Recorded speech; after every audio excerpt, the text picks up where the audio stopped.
There is a mountain in the heart of Canada that almost no one has ever seen with their own eyes. It rises alone above a field of ice, a perfect pyramid of stone, sharpened by 100,000 years of wind and frost. To reach it, you must walk for 2 days through the wilderness, or trust your life to a helicopter and the weather that guards it.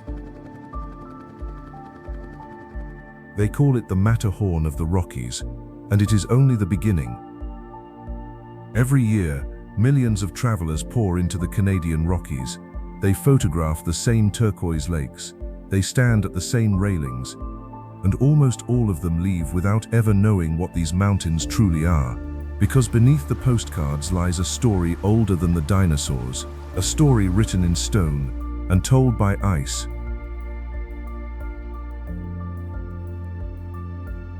These peaks were once the floor of a tropical sea. The rock beneath your feet holds creatures that vanished from the earth 500 million years ago, and the glaciers that carved these valleys, the same glaciers that feed 3 separate oceans, are melting away before our eyes. This is not a checklist of viewpoints. This is the biography of a landscape, from the hidden peaks that few will ever reach, to the ancient ice that remembers a world before us. Ice made this place, and ice is still shaping it. This is the story of the Canadian Rockies.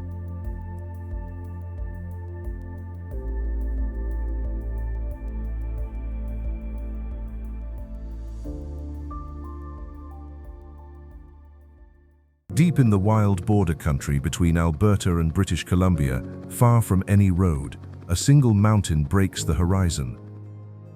Mount Assiniboine, 3,618 meters of near vertical stone, rising so cleanly from the surrounding peaks that early explorers could scarcely believe it was real.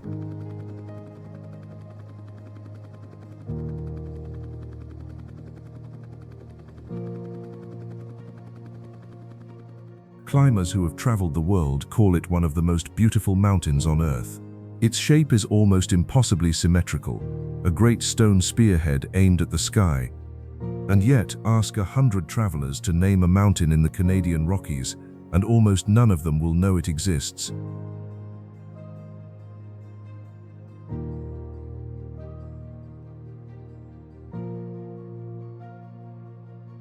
That is the strange truth of this range. The most photographed places draw the crowds, while some of the greatest wonders remain hidden in plain sight, protected not by fences, but by distance.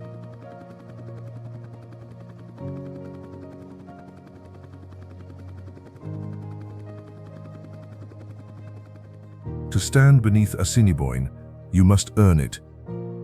There is no highway to its base. Travelers describe a journey of many hours on foot, climbing through alpine meadows and past mirror-still lakes, until at last the great peak reveals itself, reflected in the cold blue water of Lake Magog below.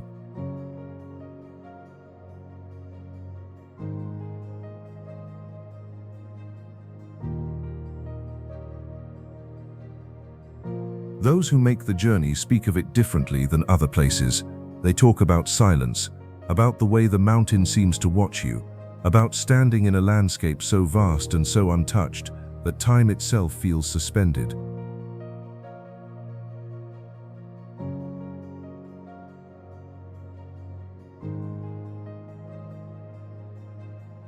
The mountain takes its name from the Assiniboine people, whose history runs deep through these lands. The word is said to describe those who cook with stone, a memory of an ancient way of life carried in the name of a peak that has watched over this country for longer than any human story.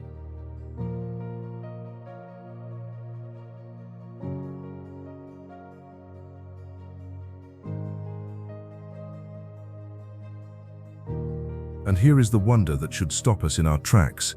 This perfect pyramid, this cathedral of rock, was not built by fire or by force.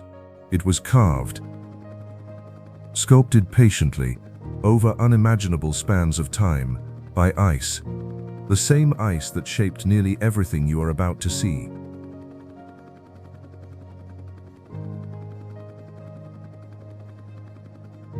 But to understand how a mountain like this comes to be, we have to travel back. Not hundreds of years, not thousands, but hundreds of millions of years, to a time when these towering peaks lay at the bottom of a warm and shallow sea.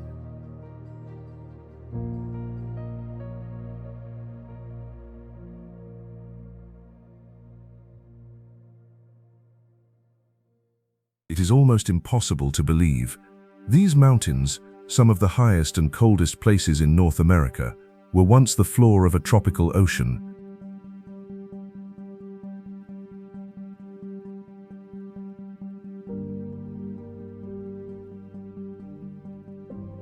Hundreds of millions of years ago, the land that would become the Canadian Rockies lay near the equator, submerged beneath warm, shallow water. Layer upon layer of sediment settled on that ancient seabed, sand, mud, and the crushed shells of countless sea creatures, pressed down over the ages into solid rock.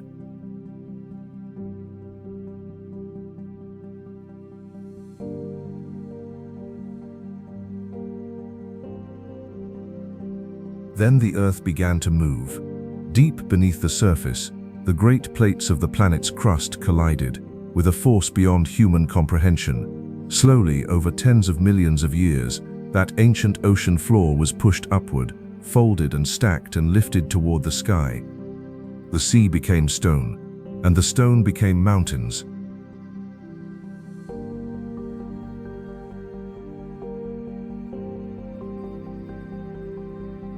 This is why, high on the peaks of the Canadian Rockies, you can still find the fossils of ocean creatures, sea lilies, corals and shellfish, frozen in rock thousands of meters above the nearest coastline, proof that the impossible truly happened.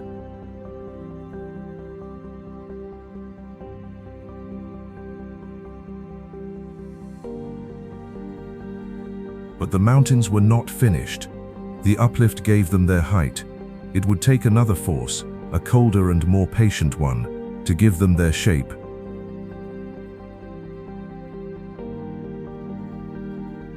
That force was ice. During the great ice ages, immense glaciers flowed down from the heights, rivers of ice moving with unstoppable slowness.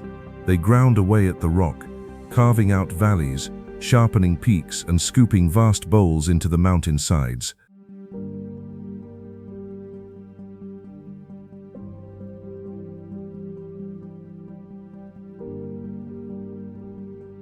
Everything you find beautiful about these mountains, the jagged summits, the deep valleys, the perfect pyramid of Assiniboine, is the signature of the ice.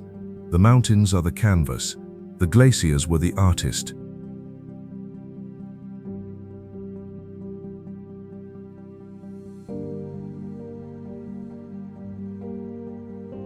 And though the great ice ages have passed, the artist has not entirely left.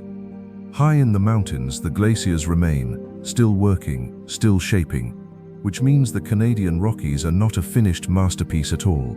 They are a work still in progress.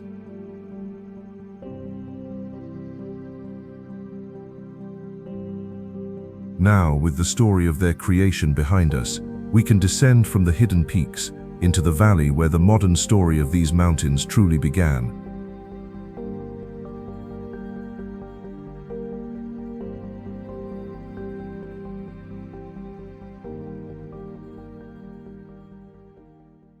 In November of 1883, 3 railway workers climbed down into a valley on the eastern slopes of the Rockies. They were searching for something ordinary. What they found would change this country forever.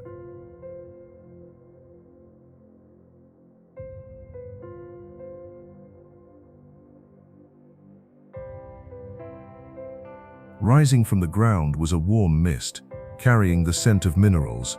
The men had stumbled upon a cave, and within it a hot spring, steaming in the cold mountain air. Water heated deep within the earth, bubbling up through the ancient stone.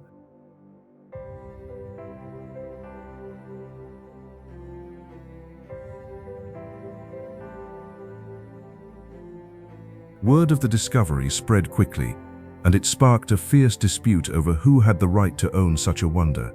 The young nation of Canada made a decision that would echo across the world. Rather than let the springs fall into private hands, the government set the land aside for everyone. In 1885, this became the birthplace of Canada's first national park, and one of the very first national parks anywhere on Earth.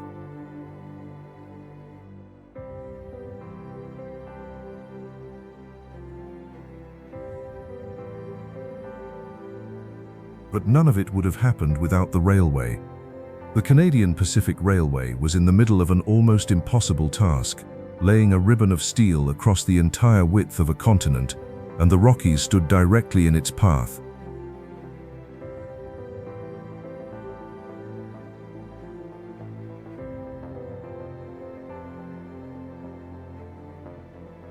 The mountains fought back. Nowhere was the struggle greater than at a treacherous slope known as the Big Hill, where the grade was so steep that runaway trains became a deadly danger. For years, the mountain claimed lives and machines alike.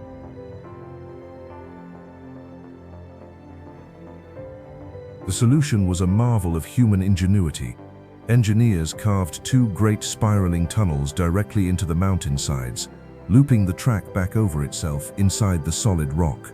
Trains would now descend gently, curling through the heart of the mountain. To this day, travelers gather to watch a single train so long that its engine emerges from one tunnel, while its final cars are still entering another.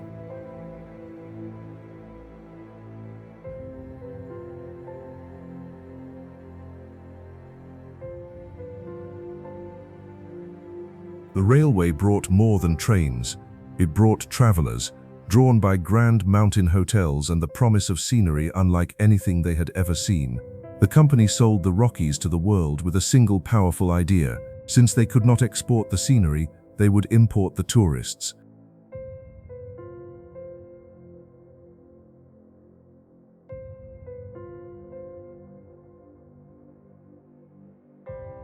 And so the town of Banff was born, not merely as a settlement, but as the beating heart of a new idea, that the wildest and most beautiful places on Earth should belong to all of us, and be protected for those not yet born.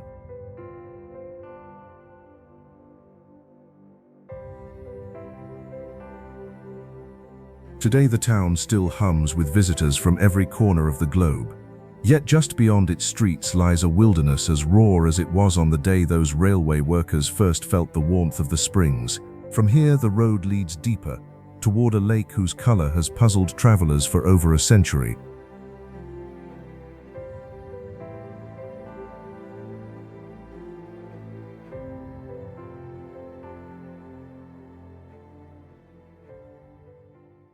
Some places are beautiful. A rare few seem to belong to another world entirely. Lake Louise is one of them.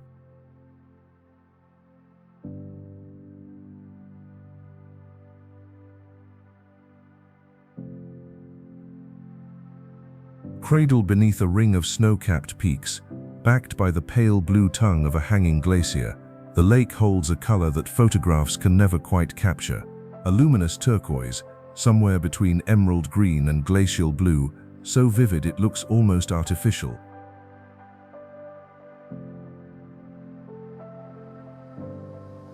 For more than a century, travelers have asked the same question: how can water possibly be this color?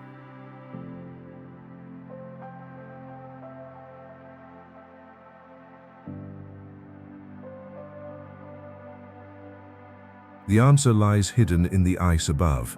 As glaciers grind their way down the mountains, they crush the bedrock beneath them with tremendous weight. This creates an incredibly fine powder, so fine it is known as rock flour, finer than anything human hands could mill.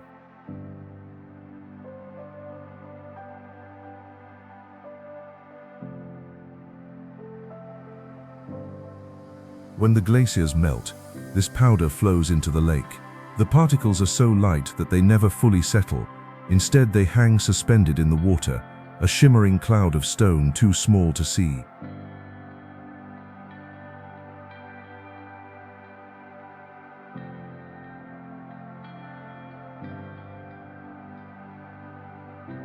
And here is where the magic happens.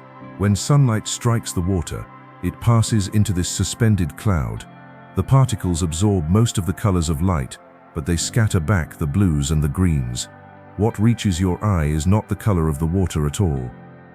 It is the color of crushed mountains, glowing in the sun.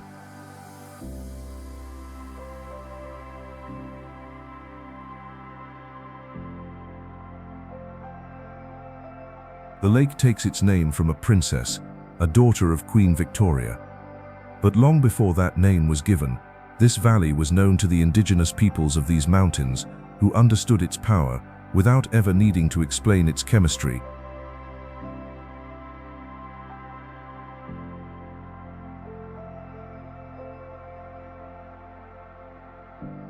Above the lake hangs Victoria Glacier, the very source of the spectacle.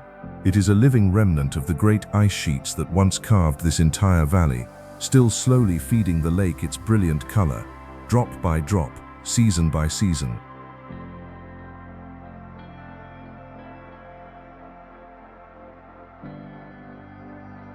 But that connection carries a warning.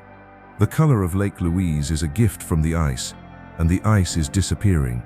As the glaciers retreat, travelers may one day see these famous waters fade, their brilliant turquoise dimming as the flow of rock flour slows.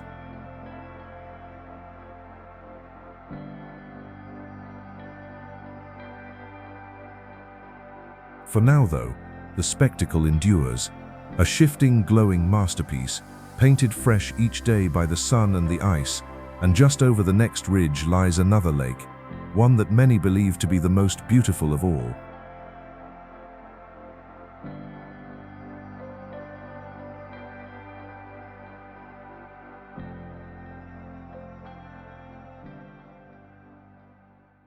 If you have ever seen a single image of the Canadian Rockies, there is a good chance this was it.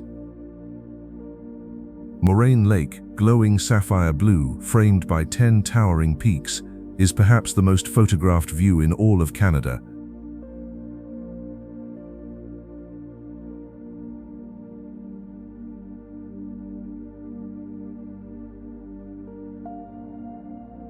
Yet even the most famous photographs fail to prepare travelers for the reality. The scale is overwhelming. The peaks rise almost vertically from the water's edge, a wall of stone nearly a kilometer high, reflected perfectly in the still blue surface below.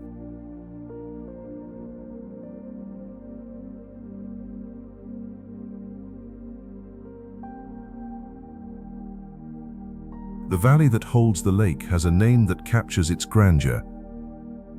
The Valley of the 10 Peaks, 10 mountains standing shoulder to shoulder, a stone fortress guarding the water at their feet.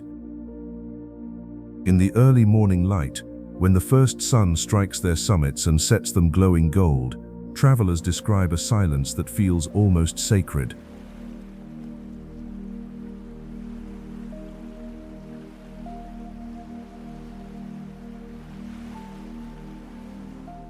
Like Lake Louise, Moraine Lake owes its unreal color to glacial rock flour. But its story is written in the very name it carries.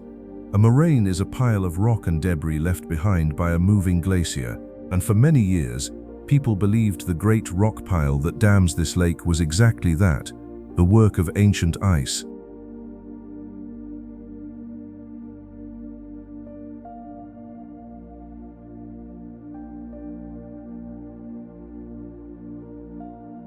The truth turned out to be even more dramatic. Researchers studying the site came to believe that much of the rock was not left by a glacier at all, but delivered in sudden, thundering rockslides from the peak above. The lake, it seems, was born in part from catastrophe, from mountains breaking apart and crashing down to shape the basin below.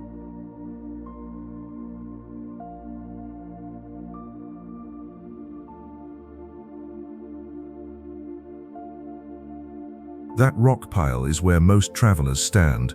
Climbing the loose stone to the top, they arrive at the view that has traveled the world, the exact scene once printed on the nation's currency, seen by millions who never knew its name.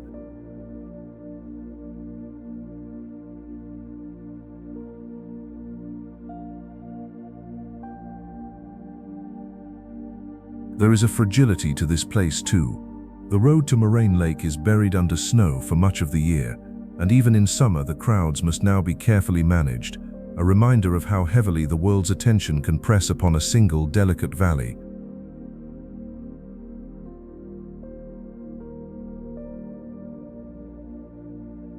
But those who arrive in the quiet hours understand why people travel from across the planet to stand here.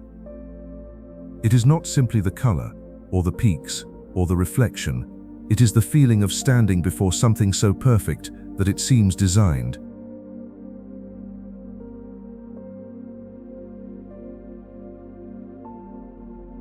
From this valley of stone and still water, our journey now crosses the great divide of the mountains into a province where the wonders take on a different character entirely.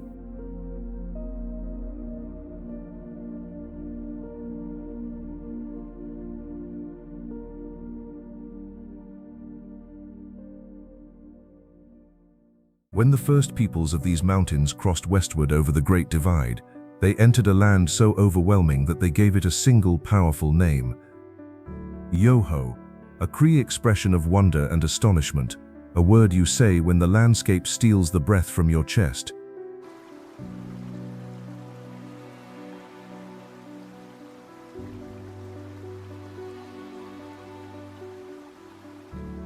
The name fits.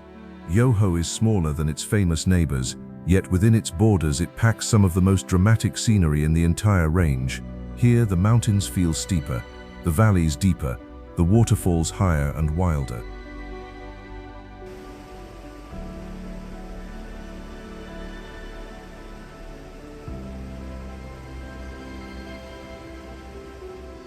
Nowhere is that drama clearer than at Takakor Falls.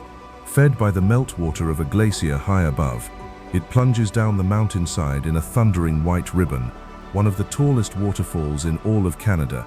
Its name comes from another word of wonder, meaning it is magnificent, and in the summer, when the glacier melts at its fastest, the falls roar with such power that travelers can feel the ground tremble beneath their feet.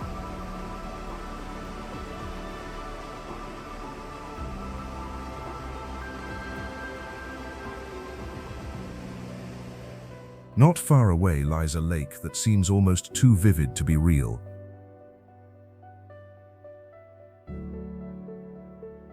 Emerald Lake. As its name suggests, its waters glow a deep and glowing green, ringed by dark forest and sheltering peaks. Fed by the same glacial flower that colors Louise and Moraine, it wears a different shade entirely, a reminder that no two of these waters are ever quite the same.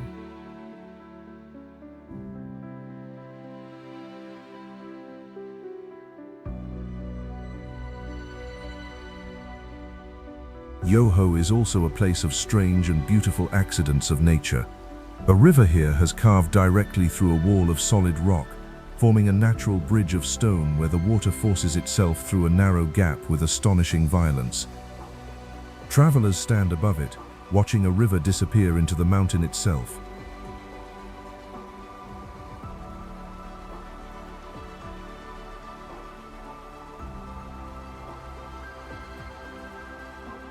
For all its beauty above the ground, though, Yoho guards its greatest treasure high on a remote mountain ridge.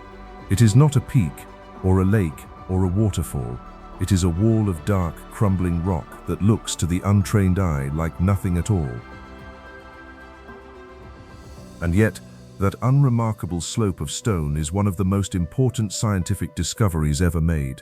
It holds the secret to an entire chapter of life on Earth. A chapter the world had completely forgotten. To understand why, we have to climb toward it and look back across 500 million years.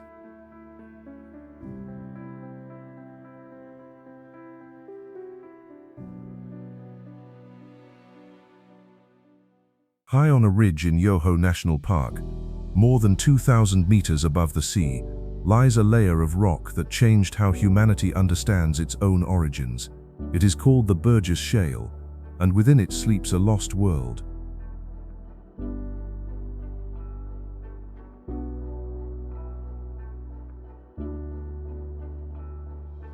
The story begins around 508 million years ago. Long before the dinosaurs, long before life had crawled onto land, In that ancient age, this ridge lay at the bottom of a warm sea, at the foot of a towering underwater cliff of mud.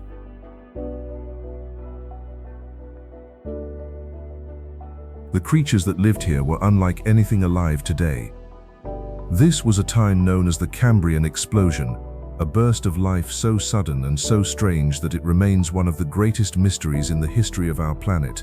In a relatively short span, the seas filled with an astonishing variety of bizarre and complex animals.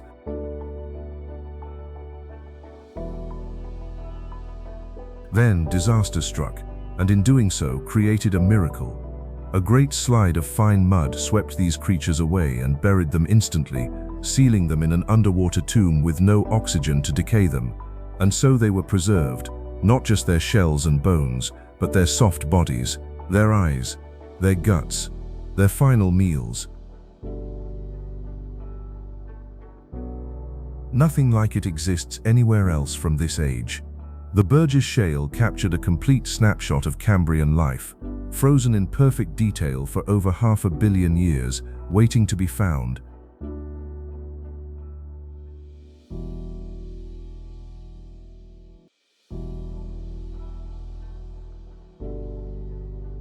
When scientists finally studied these fossils, they were astonished.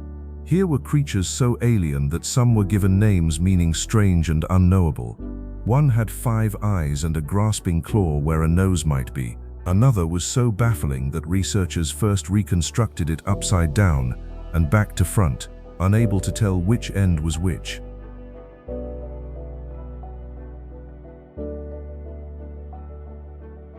These were not simply ancient animals, they were evolution's experiments, bold and bizarre designs for life, most of which would ultimately vanish, leaving no descendants at all. The Burgess Shale revealed a profound and humbling truth. The history of life was not a straight and steady climb toward us. It was a wild and branching tree, full of paths that led nowhere.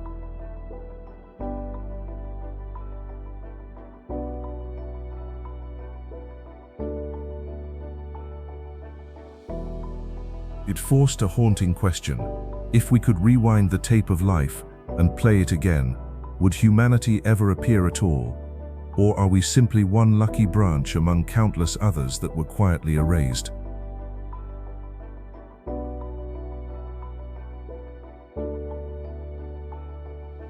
That such a revelation should be hidden here, on a lonely ridge in the Canadian Rockies, feels almost impossible. Beneath the postcard scenery, beneath the turquoise lakes and towering peaks, lies the memory of Earth's first great flourishing of life. And it reminds us that these mountains measure time not in years, but in eons. From this window into the deep past, our journey now turns to one of the most beautiful roads ever built.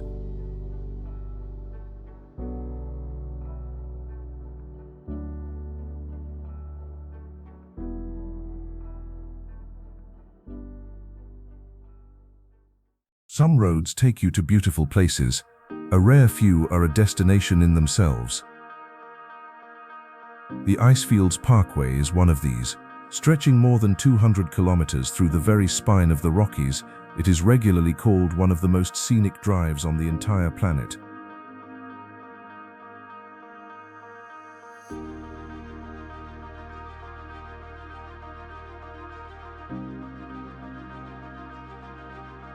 Built during the hardship of the Great Depression, the road was carved through some of the most rugged wilderness in North America. It links the mountain paradise of Banff to its wilder northern neighbor Jasper, and along its length, it delivers a relentless procession of wonders, one after another, each seeming to outdo the last.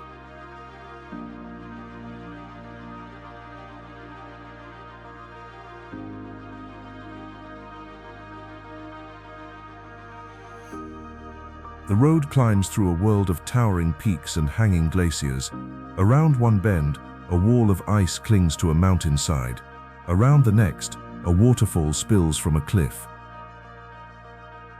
Everywhere, the landscape presses close, immense and untamed, dwarfing the travelers who move through it.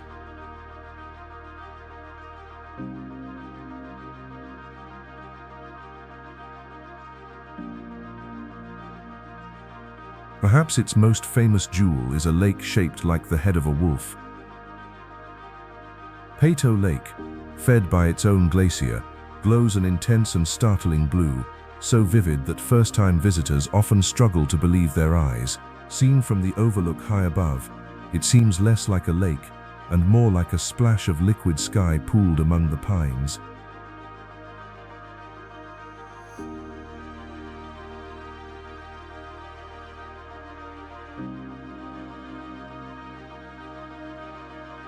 Nearby lies the serene beauty of Bow Lake, its calm waters mirroring the peaks and glaciers that surround it.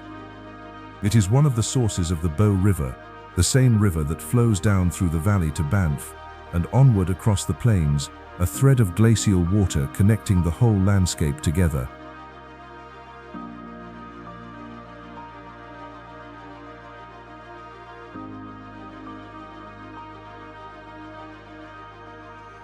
To travel the parkway is to witness the anatomy of a mountain range laid bare. There are no cities here, no distractions, only the ancient and ongoing conversation between rock, ice and water, playing out across a scale almost too vast to comprehend.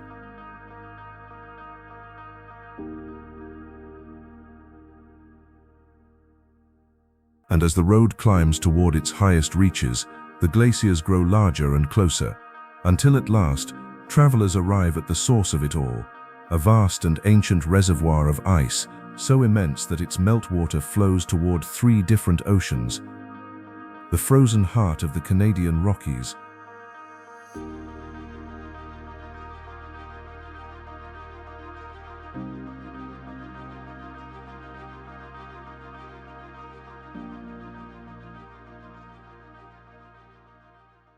At the highest point of the Icefields Parkway, the world changes, the green valleys fall away, and travelers find themselves in a realm of rock and ice, standing before one of the largest bodies of ice in the Rocky Mountains, the Columbia Icefield.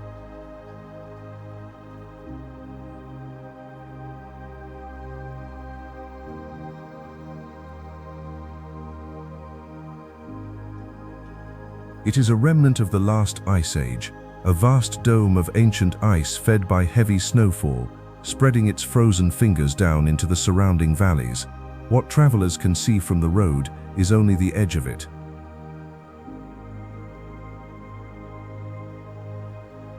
The main body stretches far beyond sight, deep and silent, in places hundreds of meters thick.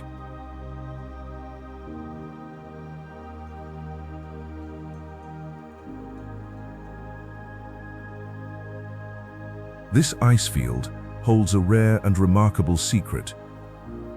It sits upon a great triple divide, a single point from which its meltwater flows toward 3 different oceans. Some water journeys to the Pacific, some travels the long road north to the Arctic, and some crosses the entire continent to reach the Atlantic.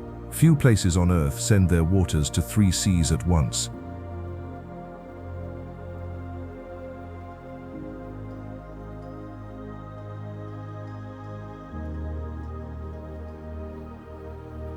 The most famous of its glaciers reaches down almost to the road itself.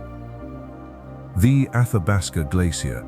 For generations, travelers have walked upon its surface, standing on ice that fell as snow long before their great-grandparents were born.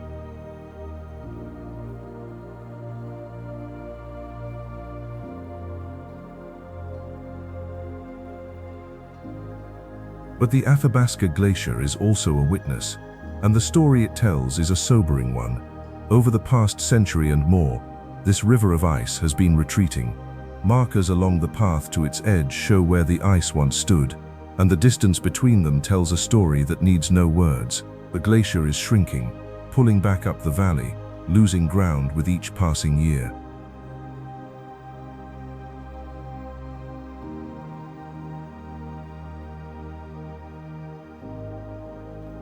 Scientists who study the ice field describe a slow but steady loss.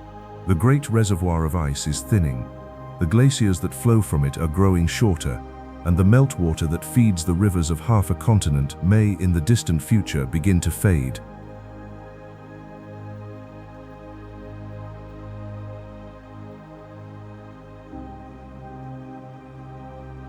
To stand before the Athabasca Glacier today is to witness both immense beauty and quiet loss at the same time. Here is ice that has endured since the last great age of cold, ice that carved these very mountains, now slowly surrendering to a warming world.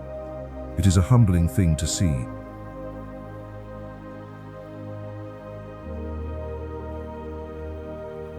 This frozen heart still beats, feeding the lakes and rivers we have followed throughout this journey, but it beats a little weaker with each passing decade. And as we descend now from this high and icy world, we enter a wilder, rougher country, where the mountains grow darker and the crowds fall away.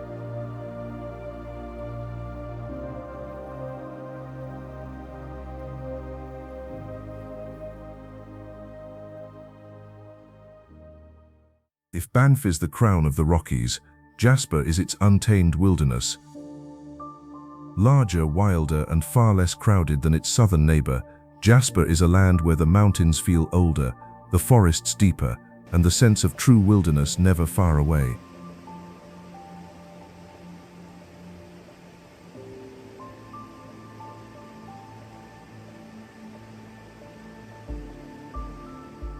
This is a place where wildlife still rules.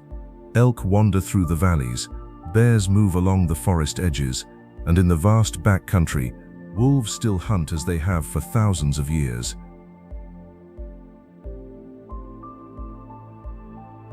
To travel through Jasper is to feel, however briefly, like a visitor in a world that belongs to the wild.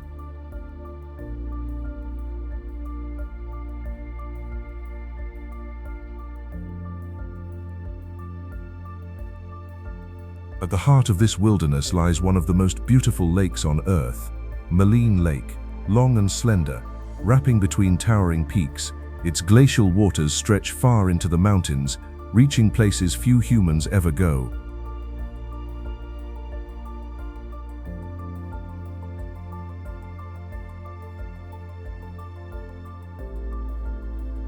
And deep within the lake lies its greatest treasure, a tiny island, crowned with a cluster of wind-bent trees, resting in a perfect amphitheater of snow-capped peaks.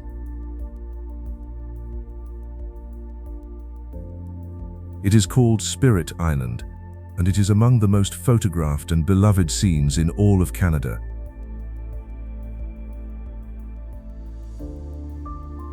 Yet reaching it is not easy. Spirit Island can only be seen from the water, far down the length of the lake. Travelers must journey by boat deep into the wilderness to glimpse it, and this remoteness has helped keep it sacred.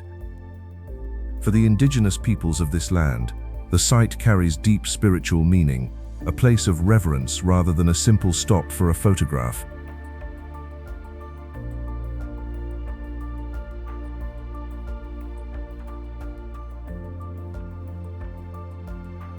Jasper holds other wonders too. Here a rushing river has carved a deep and narrow canyon through the limestone, a place of thundering water and sheer stone walls, where the power of moving water is on full and dramatic display.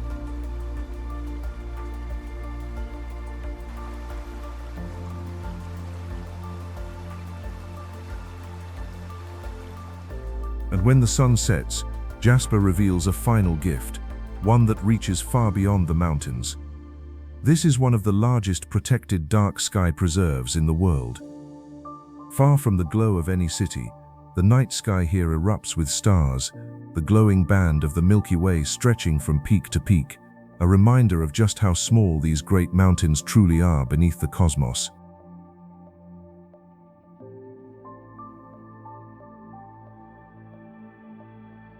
By day, Jasper offers wilderness. By night, it offers the universe. But for all its fame, this northern kingdom is not the wildest corner of our journey. Just to the south lies a land that most travelers never even hear of.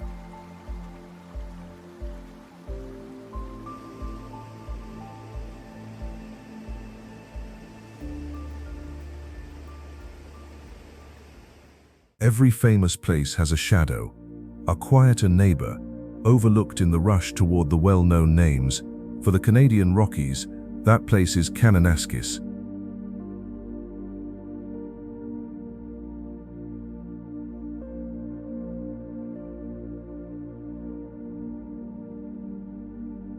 Just beyond the crowds of Banff lies a sprawling region of mountains, valleys and rivers that most travelers pass by without a second glance.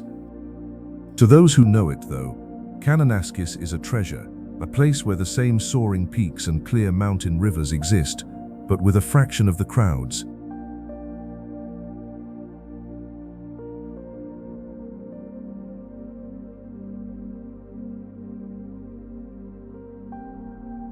This is the country the locals keep for themselves. While tour buses fill the parking lots of the famous lakes, the people who live in these mountains slip quietly into Kananaskis to hike its trails, paddle its waters, and find the solitude that has grown so rare in the busier parks.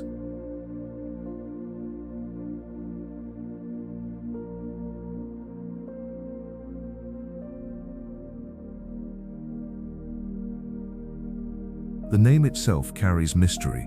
It is said to come from the name of an indigenous man, remembered in the title of the land, though its exact origins have faded into the mist of history. It is a fitting name for a place that guards its quiet so well.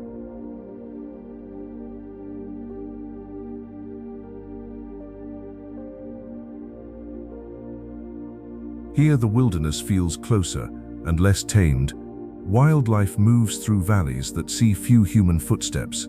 The trails are quieter, and a traveler can still find a mountain view entirely to themselves, a rare gift in a range as famous as this one.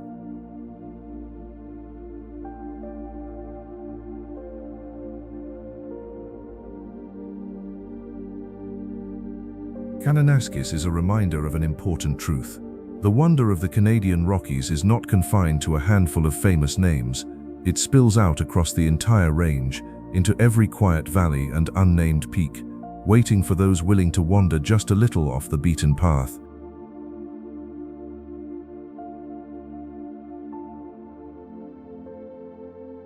For in the end, these mountains are not only about the places we can name, they are a single, living wilderness, and that wilderness belongs, above all, to the creatures who have called it home since long before the first travelers ever arrived.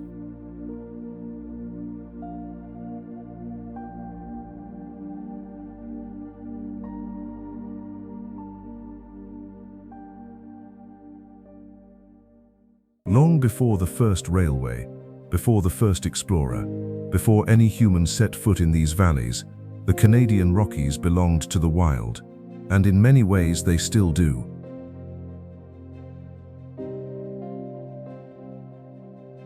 For all the roads and hotels and viewpoints, this remains one of the last great strongholds of wildlife in North America.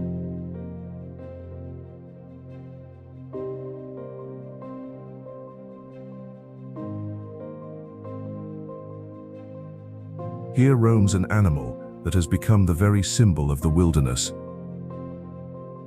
The grizzly bear, powerful, intelligent and commanding deep respect, the grizzly moves through these mountains like a king surveying his kingdom. Travelers who glimpse one from a safe distance describe a feeling that is hard to put into words, a mixture of awe and humility before something so utterly wild.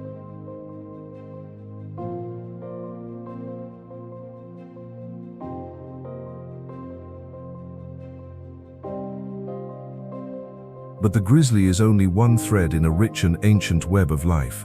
Through the forests move elk and deer, their haunting calls echoing through the valleys in the autumn. On the high rocky slopes, bighorn sheep and mountain goats cling to impossible ledges, perfectly at home where a single misstep would be fatal.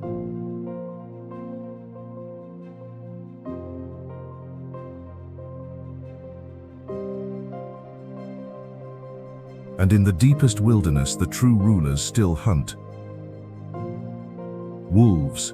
Moving in tightly bonded packs, they roam vast territories, shaping the entire ecosystem around them.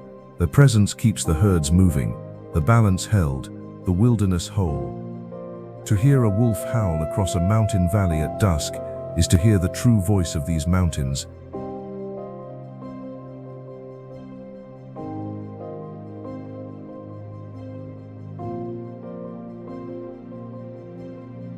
The rhythm of life here follows the seasons with ancient precision. In spring, the meadows explode with green, and newborn animals take their first trembling steps. In the long days of summer, the mountains feast, storing up energy for the hardship to come. In autumn, the great gathering and mating rituals unfold. And in winter, the mountains fall into a deep and frozen sleep.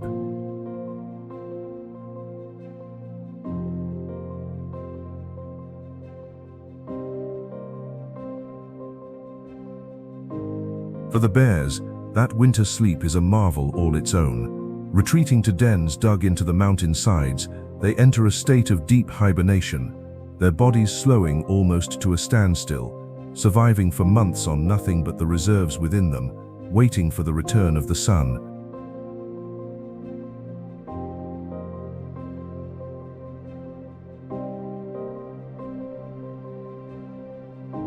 This delicate balance has held for thousands of years, yet it is more fragile than it looks. Each animal here depends upon the others and upon the wild spaces they need to survive. The protection of these national parks is, above all, the protection of them, the true and rightful residents of the Canadian Rockies.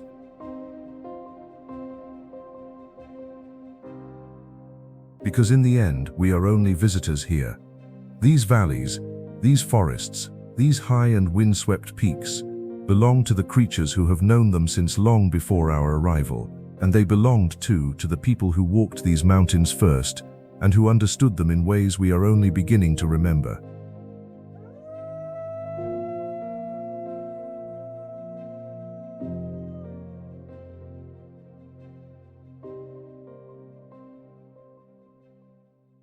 Long before these mountains had the names we use today, they had other names, older names, spoken in older tongues, by people who had known this land for thousands of years.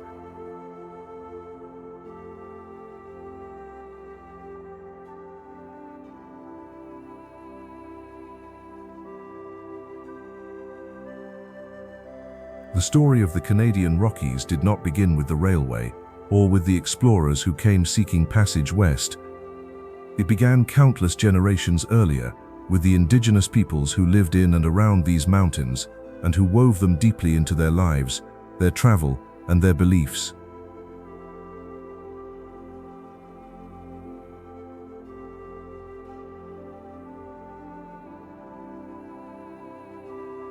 The Stoney Nakoda people knew these valleys intimately. To them, the mountains were not scenery to be admired from a distance, but a home, a hunting ground, and a sacred landscape alive with meaning.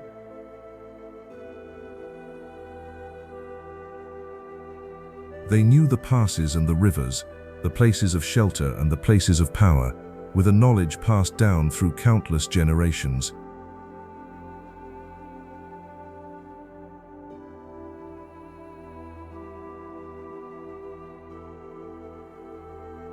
To the west, the Ktunaxa people lived among the mountains and rivers of what is now British Columbia.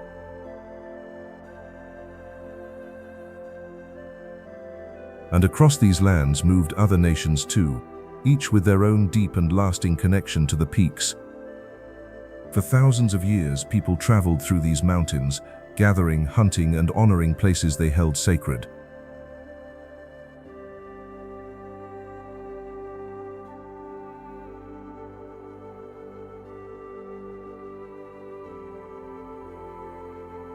Many of the wonders travelers cross the world to see today were already known and already revered long ago. The hot springs of Banff were regarded as places of healing and spiritual power. Lakes like Moraine held deep significance. These were not undiscovered places waiting to be found. They were known and loved and understood for a very long time.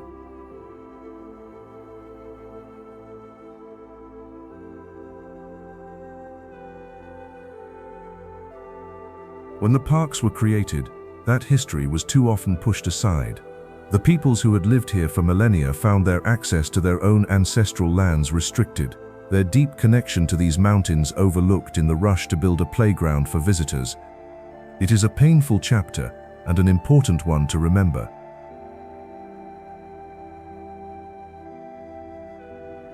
Today, that story is slowly being told more fully.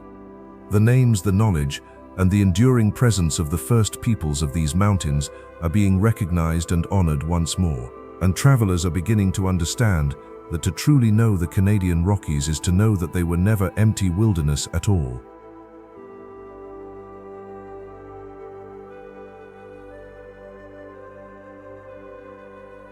They were, and remain, a homeland, a place of deep human meaning, layered over the deeper story of stone and ice.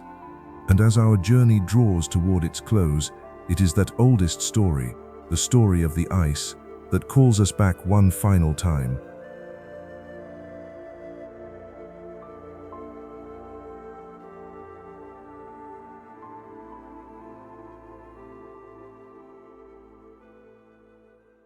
We began this journey with a single hidden mountain, carved into a perfect spire by the patient work of ice. And now, as our journey ends, we return to where it all began, to the ice itself.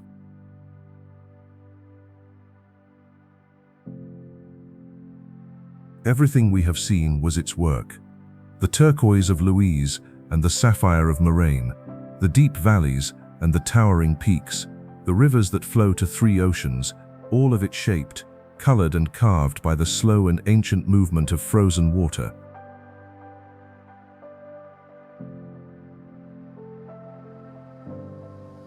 The ice remembers a world before us. It remembers the tropical sea that once lay here, and the strange creatures of the Burgess Shale. It remembers the great cold that gripped the world, and the long, slow retreat that followed. Written into these mountains is a memory stretching back not thousands, but hundreds of millions of years.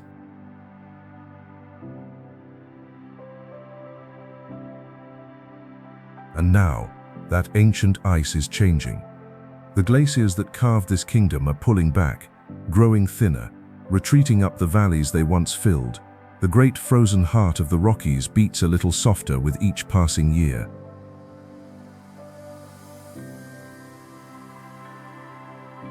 There is a quiet lesson in that.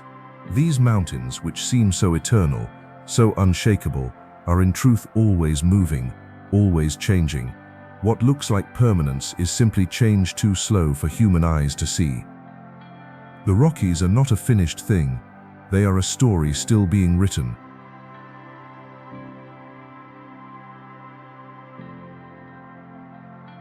One day, in a future none of us will see, this landscape will be different again.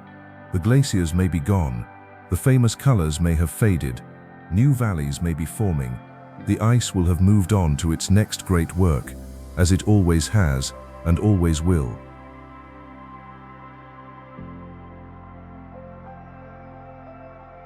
But for now, in this brief moment we are given, the Canadian Rockies stand in all their glory, the hidden spires and the famous lakes, the ancient fossils and the living wolves, the homeland of the first peoples and the wonder of every traveler who follows. All of it held, for now, in a fragile and fleeting balance of stone and ice and time.